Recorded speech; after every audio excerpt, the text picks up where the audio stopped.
চর্চিত ছোট গল্প বর্ষার গ্রামে স্রোতের ধারা। Sailing monsoon in the village.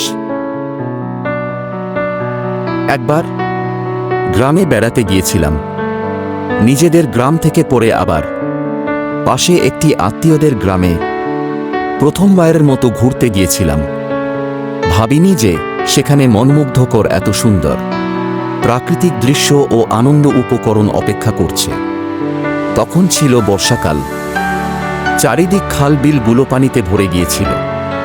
থই থই পানির ভিতরে আমার আত্মীয় গ্রামটি যেন একটা দ্বীপের মতো ভেসেছিল, তবে তার সঙ্গে পাশে সবুজ ঘেরা শ্যামল প্রাকৃতিক সৌন্দর্য ছিল অত্যন্ত চমৎকার, ছবির মতো সুন্দর ও প্রশান্তিময়।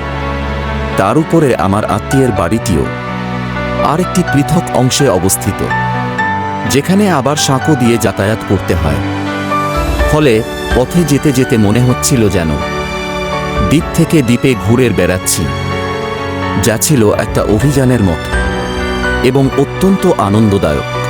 চারিদিকে পানি আর মাঝখানে একটি বাড়ি, তার মাঝে অবস্থান করছি অত্যন্ত মনোরম প্রাকৃতিক পরিবেশে। তার সাথে আরেকটি বিশেষ চমৎকার জিনিস যুক্ত হলো, তা হলো নৌকা, যা ছিল একটু বড় ধরনের, যা নিজে বসে চালিয়েছিলাম। প্রথমে একটু অসুবিধা হচ্ছিল, পরে ঠিক করে নিয়েছিলাম। ব্যাপারটা হচ্ছিল, যখন প্রথম নৌকা চালাচ্ছিলাম তখন নৌকাটা শুধু ঘুরছিল, ঠিক মতো হচ্ছিল না।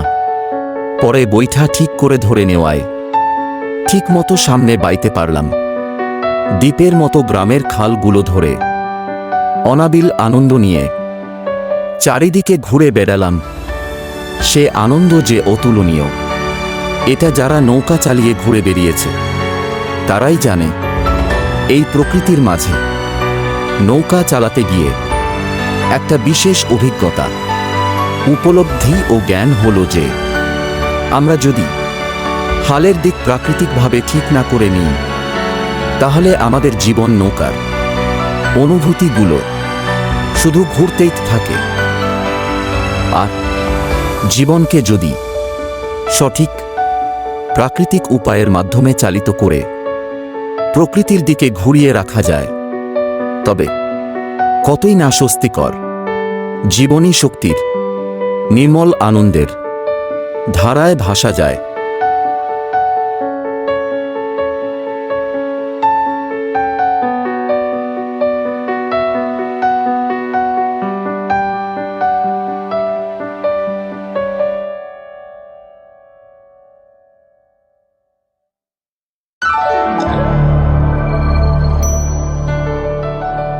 এরকম আরও অনেক গল্প পেতে প্লিজ স্টোরি মেকার চ্যানেলটি সাবস্ক্রাইব করুন ও বেল বাটনটি ক্লিক করুন। থ্যাঙ্কস।